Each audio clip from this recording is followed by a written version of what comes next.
मैं हूं आलिया। आप देख रहे हैं ब्रेकिंग बैरियर्स। आप सबको अपने प्रोग्राम में वेलकम करती हूं। इस वक्त मुल्क के हालात बहुत ख़राब हैं और नाजुक सूरत हाल बढ़ती ही चली जा रही है, क्योंकि इमरान खान ने वापस आके ये ऐलान कर दिया है कि वो एक मरतबा फिर लॉन्ग मार्च करेंगे जैसे ही ठीक होंगे। वो जैसे ही सेहतयाब होंगे, उनकी टांगें जैसे ही ठीक होंगी, तो सबसे पहले वो दौड़ लगाएंगे और दौड़ लगा के वो कंटेनर पे एक मरतबा फिर चढ़ जाएंगे और लॉन्ग मार्च फिर शुरू हो जाएगा, फिर स्टार्ट होगा। तो जो लोग ये समझ रहे थे कि चलें, इससे एक तो ये चीज़ ख़त्म हुई कि वो जो एक हंगामी सूरत हाल थी और लॉन्ग मार्च चल रहा था, 3 दिन के अंदर 3 से 4 लाशें गिर गई इस लॉन्ग मार्च में। अभी तो स्टार्ट ही हुआ था, तो उससे निजात मिल गई। बल्कि हम तो ये सोच रहे थे कि इमरान खान, दिल दिल में तो मुझे लग रहा है कि इमरान खान खुद भी खुश हैं काफ़ी, क्या मुझे कंटेनर पे नहीं चढ़ना पड़ेगा, और लॉन्ग मार्च से निजात मिल गई। तो थोड़ा वो कमरे में बैठ के अपने आराम से पोकर शोकर खेल लें, या फिर ये कि जो भी उनके मशागल हैं, शुगल हैं, आराम कर लें। सबसे बड़ी बात ये, इसकी वजह यह है कि जब वो टेलीविज़न स्क्रीन्स पर नमूदार हुए तो उस वक्त उनकी दोनों टांगों पर ऊपर से लेकर नीचे तक प्लास्टर था। और उन्होंने ये बताया, और उनके डॉक्टर ने जो डिटेल्स बताई हैं, वो पूरे एक्सरे भी दिखाए गए कि ये देखिए यहाँ पर जो उनकी नी है, घुटने के पास उनको गोली लगी है, वो वहाँ पे ज़ख्म आया, वो दिखाया एक्सरे में। फिर कहा है कि 4 गोलियाँ लगी हैं उनकी टांगों पे। अब देखिए, पहले ये था 2 लगी, फिर 3, अब वो ये कह रहे हैं कि 4 गोलियाँ उनकी टांगों पर लगी हैं। जबकि जो होम मिनिस्टर हैं उनकी, उन्होंने ये कहा है कि ये बिल्कुल बेबुनियाद और झूठ है, कोई 4 गोलियां नहीं लगी। मैं दावा करता हूँ, क्लेम करता हूँ कि 4 गोलियां नहीं लगी। अगर इसकी सही इन्वेस्टिगेशन की जाए तो पता चलेगा कि 4 गोलियां नहीं लगी। तो इन्वेस्टिगेशन कर लें, इन्वेस्टिगेशन से किसने रोका है, वो तो होनी चाहिए। लेकिन इमरान खान ने क्या कहा, उन्होंने कहा कि जब कंटेनर पर था तो एकदम गोलियों का एक बर्स्ट आता है, गिर जाता हूँ, फिर उसके बाद एक बर्स्ट उल्टे हाथ की तरफ से आता है, फिर दूसरी, फिर सामने की तरफ से गोलियां आती हैं, फिर 2 आदमी थे, जब गिर रहा होता हूँ मेरे ऊपर से गोलियां गुजरते हुए वो देखा या सुना, या जो महसूस होता है कि मेरे ऊपर से गोलियां गुजर रही हैं, गोलियां ऊपर से गुजर जाती हैं। क्योंकि मैं गिर गया था, मेरे ख्याल में ऊपर जो बैठा हुआ था उसने सोचा होगा कि हम ने नहीं मारना या हम नहीं मारेंगे। ये बड़ी अजीब बात की है इमरान खान ने। यानी वो ये कहना चाह रहे हैं, एक तो उन्होंने ये कहा कि उनको एक मजहबी जुनूनी ने जिस तरह सलमान तासीर को मारा था उस तरह उनको कत्ल करने की बाकायदा साजिश की गई है, यानी प्री प्लान, एक ऐसी सोची समझी साजिश थी कि जिसको उन्होंने कहा कि मैंने सितंबर के महीने में बता दिया था अपने एक जलसे के दौरान कि ये मुझे गुजरात में मारने की तैयारी हुई। ये उन्होंने बात कही, तो फिर उनको ये चाहिए था कि वो सिक्योरिटी पूरी लेके चढ़ते या ना जाते।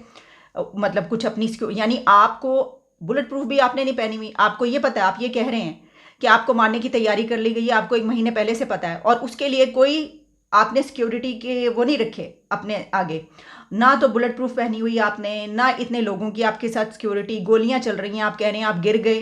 क्योंकि ये जो बात की है ना इमरान खान ने कि मैं गिर जाता हूं, इससे ऐसा लगता है कि वो ये कह रहे हैं कि क्योंकि वो गिर गए इसलिए वो बच गए, अगर वो ना गिरते तो गोलियां सीधी आकर उनको लगती।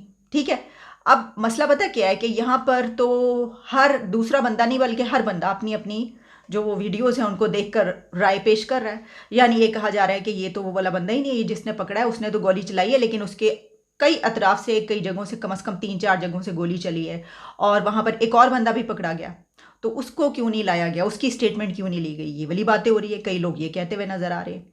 फिर जिस तरह उन्होंने ये बात की कि उन्होंने सोचा होगा, मेरे ख्याल में ऊपर जो बैठा हुआ था उसने सोचा होगा कि हम नहीं मारेंगे, कि सुपारी ले ली।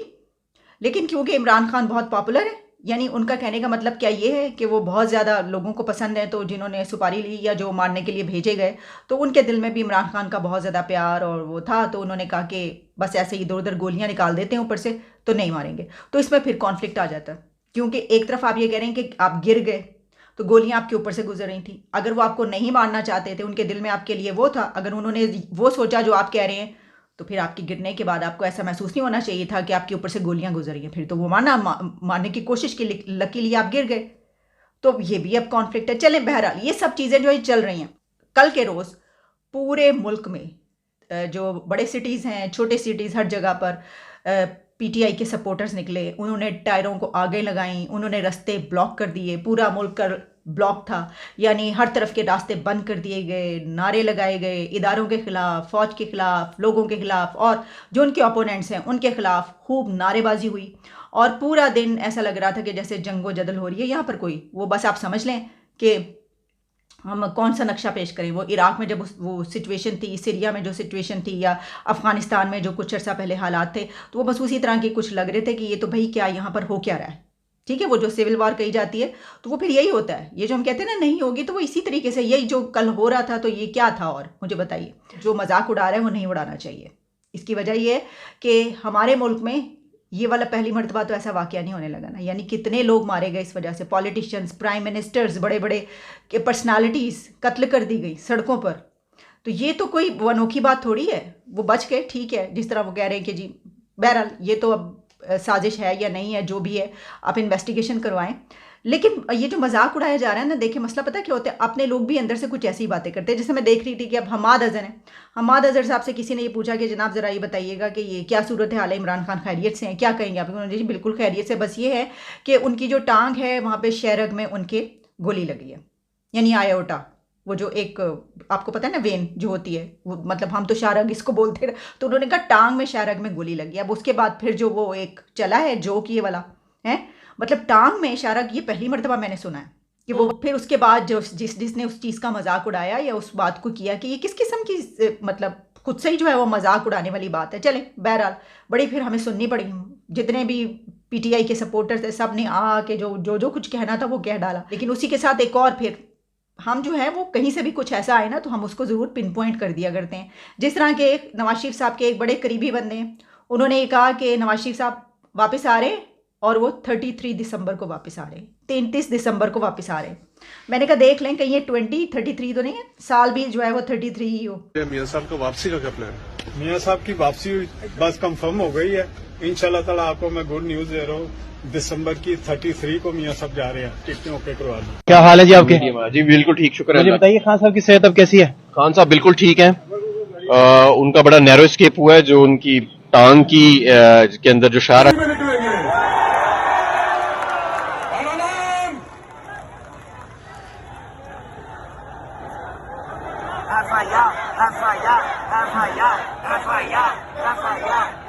फिर वो साहब भी इमरान खान से मिले हैं जिसको हीरो कहा जा रहा है इस वक्त, और वो जो हमलावर था उसका हाथ उन्होंने पकड़ा जब उसको देखा कि वो पिस्तौल लेकर जा रहा है। और उन्होंने कहा कि मैं काफ़ी देर से देख रहा था, ये काफ़ी रास्ते से साथ कंटेनर के चलता चला आ रहा था। फिर अचानक मैंने ये देखा कि इसने पिस्तौल निकाला है, और जब उसने पिस्तौल निकाला तो मैंने कहा कि ये क्या है। तो फिर वो जब उसने ऊपर किया हाथ, यानी अपने पिस्तौल वाला मारने के लिए, चलाने के लिए, तो फिर वो भागे उनकी तरफ और उन साहब ने जाकर उनको पकड़ लिया।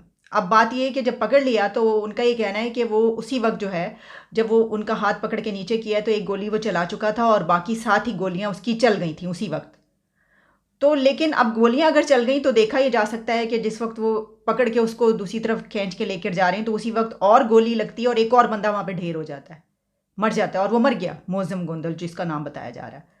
तो इसका मतलब ये हुआ कि ये जो बातें कही जा रही हैं कि एक तरफ से नहीं, तो फिर वो सवाल उठ रहे हैं कि दूसरी तरफ वहाँ पे गोलियाँ कैसे पहुँची। बहरहाल ये तो अपनी जगह पर बात, इन्वेस्टिगेशन होनी चाहिए। लेकिन इन्वेस्टिगेशन का हुआ क्या है?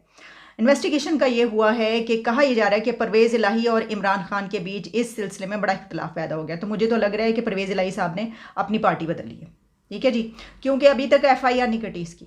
मैं देख रही थी शाहजेब खानज़ादा साहब के प्रोग्राम में, उन्होंने जो गुजरात के मेरा ख्याल DPO या जो भी पुलिस के वो थे उनको लिया हुआ था, तो उनसे वो सवाल जवाब कर रहे थे, बड़े कड़े सवाल जवाब उन्होंने पूछे। उन्होंने कहा जनाब ये जो है कि सुनने में आया है कि वो जो बंदा है उसको बगैर कुछ किए वैसे ही वो कर दिया। उन्होंने कहा नहीं सारी कार्रवाई पूरी की गई है दफनाने से पहले। अच्छा, फिर उन्होंने ये कहा कि अभी तक FIR क्यों नहीं कटी? तो उन्होंने कहा कि FIR को तो कोई आई नहीं, एप्लीकेशन ही नहीं आई कि वो काटी जाए।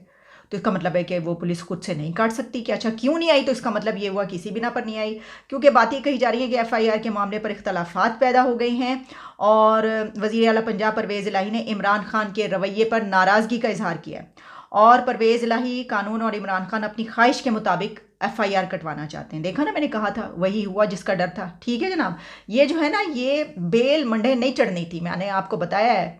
ये हो नहीं सकता कि परवेज़ इलाही, आपको पता है कि जब बेनज़ीर भुट्टो का कत्ल हुआ था तो उस वक्त पंजाब में कौन था वज़ीर आला? किसी की हुकूमत थी, मेरा ख्याल है कि वो चौधरियों की हुकूमत ही थी उस वक्त। और जिस तरीके से वहाँ पर सारा जो वो था क्राइम सीन, उसको धुलवा दिया गया था। फर्श को फौरी तौर पर, मतलब जैसे ही कत्ल हुआ है उसके 5 मिनट के अंदर पता चलता है, पानी लगवा दिया और सारा फर्श धो दिया गया।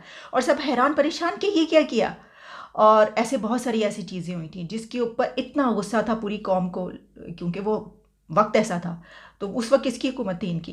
तो इमरान खान क्या समझते हैं कि बड़ी हमदर्दी है उनके दिल में। मैंने आपको बोला भाई, वो तो पैसा पैसा क्या करती है पैसे के लिए, यानी ये कि हुकूमत और पैसा एक ही बात है फिर।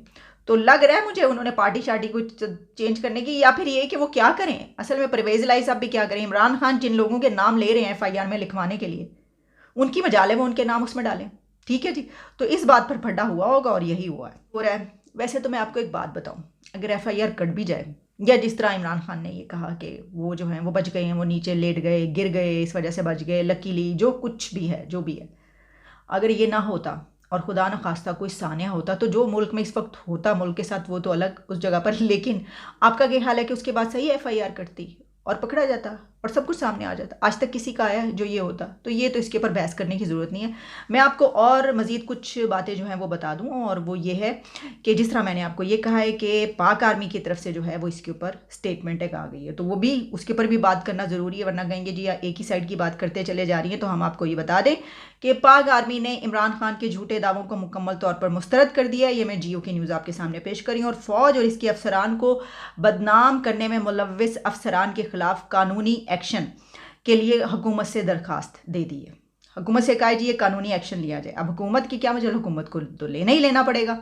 और बहरहाल देखें, अगर इस तरह की बातें हैं तो लेना भी चाहिए, लेकिन इमरान खान जो कह रहे हैं उनकी बात सुन के उनकी जो FIR है वो भी कटनी चाहिए। दोनों चीज़ें होनी चाहिए। इदारे या उसके सिपाहियों की तजलील करने वाले किसी शख्स को खुली छूट नहीं दी जाएगी। इदारे और ख़ासतौर पर आर्मी के एक सीनियर अफसर के खिलाफ चेयरमैन PTI के इल्ज़ामात मुकम्मल तौर पर नाकाबिले कबूल हैं और हमें अपने आप पर फ़ख्र है, ये उन्होंने कहा। उन्होंने कहा आपको फ़ख्र हम पे हो या ना हो, हमें अपने आप पे फ़ख्र है, ये उन्होंने बता दिया। तो ये है जनाब हालात, ये सिचुएशन है। यानी वो क्या कहते हैं कि ग्लास तोड़ा 12 आने, या जो हम जहाँ पर खड़े थे ना वहीं पर खड़े, बल्कि उससे भी मजीद सिचुएशन जो है ना वो लग रहा था। मैं सोची थी कि चलें, अब बहरहाल बचत हो गई, इमरान खान बच गए। सबसे बड़ी बात ये एक बहुत बड़ा सानिया होते होते रह गया। तो एक तो ये अच्छी बात हुई, दूसरा ये हुआ कि लॉन्ग मार्च ख़त्म हो गया। ठीक है, रोज़ाना एक लाश जारी थी उसके ऊपर, तो आगे चल के क्या होता। तो फिर पता ही चला कि नहीं, खान साहब कह रहे हैं कि मैंने तो बस मुझे ठीक होने तो मैंने दौड़ के चढ़ना है कंटेनर पे। मैंने आपको बता दिया है उनकी शहरग उनकी टांग के अंदर है, ये हमाद अजहर ने कहा, हमने नहीं कहा। इसके ऊपर तो लोगों ने कहा कि आप इतनी जाहिल हैं आप लोग, भाई क्या करें, पढ़ा लिखा ही नहीं, हमने कहीं तालीम ही हासिल नहीं की, हमें पता ही नहीं कि शहरग जो है वो टांग के अंदर भी होती है कभी। अच्छा, अगर होती भी है, फ़र्ज़ करें, मुझे पता है ये जिस वेन की बात की जा रही है, देखें ना उसकी एक्सप्लेनेशन क्या है। देखें, ये वेन जो है ये तो पूरे जिस्म से होके जाती है, ये तो यहाँ पर भी होती है, ये तो यहाँ पर भी होती है। आप इतनी बेअकल हैं, आप इतनी गैर तालीम याफ्ता हैं, आपको ये पता ही नहीं है। बात ये कि कभी किसी को कहते सुना है आज तक? हम तो वो बात कर रहे हैं, लेकिन जो होम मिनिस्टर ने कहा वो भी थोड़ी बातें कर लेते हैं, वरना फिर वो भी कहा जाएगा एक ही तरफ की बात। ठीक है ना, सबकी बात करना ज़रूरी हो जाता है, बड़े मसले मसाइल हैं हमारे। बात ये कि उन्होंने एक बात तो बड़ी सही की है, 16 आने सही। उन्होंने कहा कि ये इमरान खान की हुकूमत में ये कहते रहे कि जो राना सनाउल्लाह है उसने 918 कत्ल किए हैं, पता नहीं कोई इस तरह की कोई बात रही है, पता नहीं 100-200 जितने भी। तो उन्होंने कहा कि जब पकड़ा मुझे तो मेरे पर हीरोइन का केस डाल दिया, तो मेरे पर केस डालते वो जो कत्ल किए थे, ये बात तो सही है। अभी सोच में पड़ गए कि भाई वो वाला कत्ल, एक उसमें से एक कत्ल का ही केस डाल देते। एक तो ये बात। अच्छा, दूसरा उन्होंने कहा है कि गुजरात पुलिस ने मुलजिम को पकड़ा, वीडियो जारी की, क्या वो मेरे मातहत हैं? ये बात भी बिल्कुल ठीक है। हुकूमत पंजाब में किसकी? इमरान खान की है। अब आप ये देखिए, हाँ, ये मतलब क्या इसको सितम ज़रीफ़ी कहें, क्या कहें कि हालात ये हैं कि इमरान खान की अपनी हुकूमत पंजाब में, और यहाँ पर उनके ऊपर कातलाना हमला होता है और अभी तक उन FIR नहीं कटी। अब क्या करें, यानी लाने बनाने खिलाने पिलाने पालने पोसने के बाद जो है वो अगर कोई बच्चा उठ के खड़ा हो जाए कहे सी की तैसी, तो फिर हालात उस पॉइंट पर पहुँचे होते हैं जहाँ पर ये कहना पड़ता है कि हाथ उलझे हुए रेशम में फंसा बैठे हैं। हाथ उलझे हुए रेशम में फंसा बैठे हैं, ये बता कौन से धागे को जुदा किससे करें। हालात यहीं पर आ गए हैं। इजाज़त दें, दोबारा मुलाकात।